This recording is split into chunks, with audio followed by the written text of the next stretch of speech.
అసలు ఇవే ఒక సినిమాగా మీరు ఒక సార్ డైరెక్టర్. మీకు అది కాదు సార్, నేను చెప్తాను. ఈ సినిమా రిలీజ్ అయిన తర్వాత ఈ పిఠాపురంలో అలా మొదలైంది, దీని బ్యాక్గ్రౌండ్ కథ చెప్తే సార్ అసలు ఇలా ఉంటుందా, సినిమా తీయాలంటే ఇంత ఈ విధంగా ఉంటాయా, ఇదే సినిమా దాన్నే సినిమా తీస్తున్నా సార్.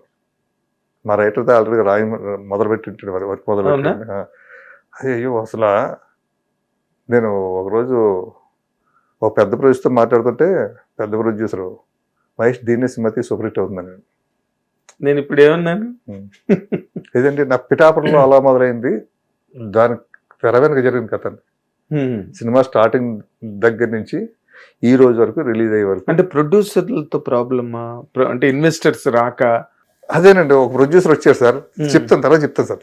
నేను మామూలుగా జనరల్ గా అడుగుతున్నా సార్. ప్రొడ్యూసర్ దగ్గర నుంచి ఇంకా మీరు చెప్పేదే ఉంది, సినిమా తీసేస్తారు కదా, అయిపోయిందా? అదే తీసిన తర్వాత చెప్తాను సార్. తీసిన చెప్తే బేసిక్స్ లో ఒక మహేష్ చంద్ర లాంటి ఒక డైరెక్టర్, ఒక బడ్జెట్, ఒక షూ స్ట్రింగ్ బడ్జెట్ కదా ఇది. ఓ విలాసవంతంగా లగ్జరీ కాదు, పెద్ద గ్రాఫిక్స్ గట్ట సెట్లు ఏమి లేవు కదా. కంటెంట్ డ్రివెన్ ఫిల్మ్ కదా. దీనికంటే ఓ బడ్జెట్, రీజనబుల్ బడ్జెట్ లో ఉంటుంది. ఆ రీజనబుల్ బడ్జెట్ కూడా మీకు దొరికే ఇన్వెస్టర్ అదే అదే చాలా ట్విస్టులు సార్. ఇది మీరు చాలా షాక్ అవుతారు. ఫస్ట్ మీకే చెప్తాను సార్. ఇది అది చాలా పెద్దగా గొప్పగా ఉంటుందండి, గొప్ప సినిమా వద్దండి అది. అసలు ఇన్ని సంవత్సరాలుగా ఒక సురేష్ ప్రొడక్షన్స్ లాంటి ఒక పెద్ద సంస్థలో చాలా సినిమాలు చేసి డైరెక్టర్ అయ్యి ఇన్నాళ్ళు ఇక్కడ ట్రావెల్ అయినా మీకే దిగ్భ్రమ కలిగేటట్టుగా మాట్లాడుతున్నారు మీరు. మహిళకు కూడా జరుగుతుందా? అవును సార్, అది తెలియాలి సార్. ఇది చాలా మందికి తెలియాలి సార్. ఇలా ఉంటది కూడా, ఇలా ఉంటది పరిస్థితులు ఎలా ఉంటాయి, ఆర్టిస్టులు ఎలా మోసం చేస్తుంటారు, టెక్నీషియన్స్ ఎలా మోసం చేస్తుంటారు, ప్రొడ్యూసర్లు ఎలా మోసం చేస్తుంటారు, ఎవరెవరు ఎలా చేస్తుంటారు, మొత్తం అంతా చెప్తాను సార్.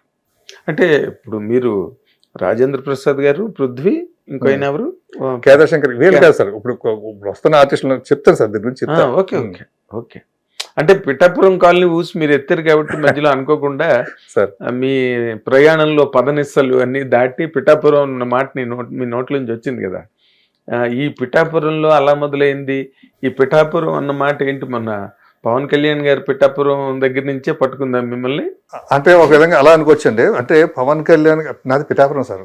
ఓ, పిఠాపురం వాస్తవ్యులు, పిఠాపురం కాన్స్టిట్యున్సీ మనిషినండి. మా ఫాదర్ గవర్నమెంట్ ఎంప్లాయీ సార్, మా మదర్ టీచర్ ఉన్నప్పుడు ట్రాన్స్ఫర్లు అలా వస్తుంటాయి కదండి. అలాగా నా బాల్యం అంతా కూడా ఆ ఏరియాలో జరిగిందండి. నాకు మా అమ్మకి 72 నుంచి 80 అంటే ఇప్పటివరకు రిటైర్డ్ అయ్యే వరకు కూడా అక్కడ చుట్టుపక్కలండి. నేను అక్కడే చదువుకున్నాను, అలా ఉన్నానండి, అక్కడే పెరిగారు. ఈ మొన్న ఎలక్షన్స్ టైంలో మా ఫ్రెండ్స్ ఫోన్ చేశారు, పిఠాపురం పవన్ కళ్యాణ్ గారి డిక్లేర్ అయిపోయింది కదా, నువ్వు రావచ్చు కదా, తిరగచ్చు కదా అనేసి అంటే సరేలే అనుకున్నాను. అప్పుడు నాకు బైపాస్ అయింది. అయితే ఇంట్లో అటువంటి పెట్టుకోవద్దు అన్నారు మా అబ్బాయి కానీ మా అమ్మాయి కానీ మా వద్దు, వెళ్ళొద్దు, వద్దు అనేసి. సరే నేను అనుకున్నాను. ఈ లోపల నాకు ఈ చాలా మంది ఆర్టిస్టులు వెళ్ళి కలుస్తున్నారండి,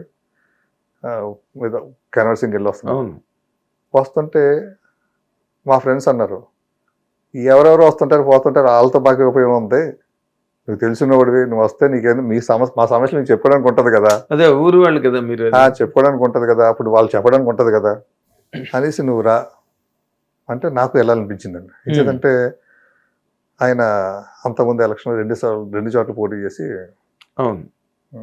అపజయం పాలయ్యారు. ఇక్కడ మా కాన్స్టిట్యున్సీ అది ఉండకూడదు,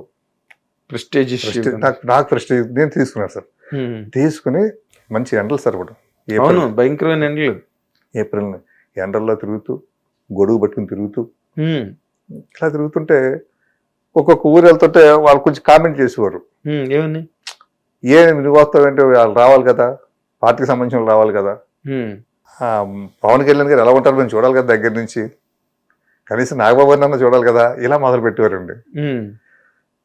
నేను వెళ్తుంటే మొదట 2-3 రోజులు నాకు తెలిసిన నా ఫ్రెండ్స్ ఉన్న ఊర్లో అయితే 15 మంది 20 మంది ఎంట వచ్చేవారు, ఇంటింటికి తిరిగేవాళ్ళు.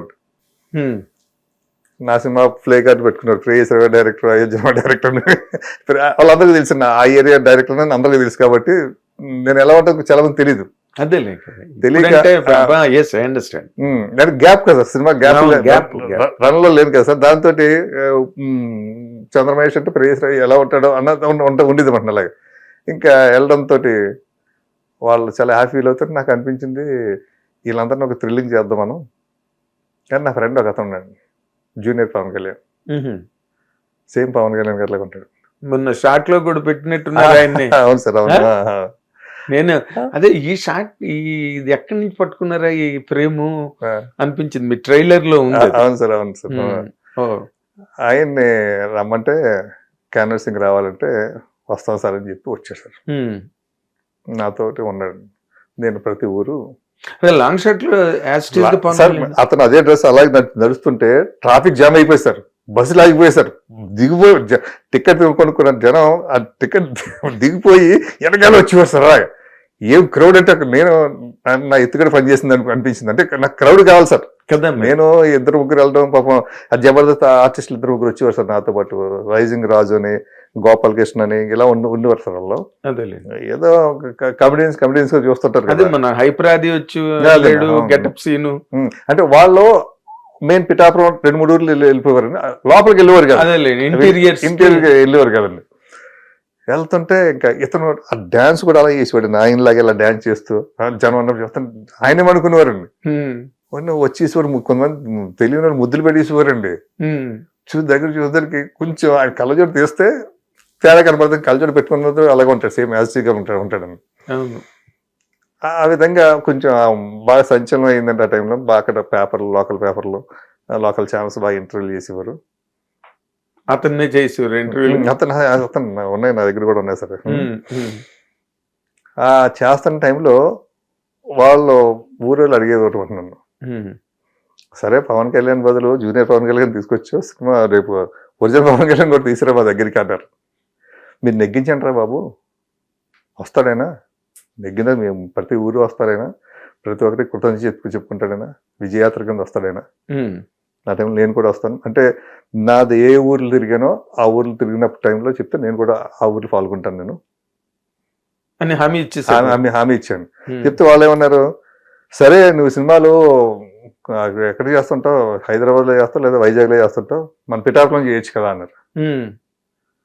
చేస్తాను తప్పని, ఆయన గెలవనివ్వండి మంచి మెజారిటీతో, ఓట్లేసి గెలిపించండి ముందు, పిఠాపురం షూటింగ్ చేస్తా, పిఠాపురం టైటిల్ పెడతా అని చెప్పేసి వెంటనే రాగానే మళ్ళీ టైటిల్ మిస్ అవుతుందని చెప్పి రిజిస్ట్రేషన్ కూడా చేసేసాడు టైటిల్.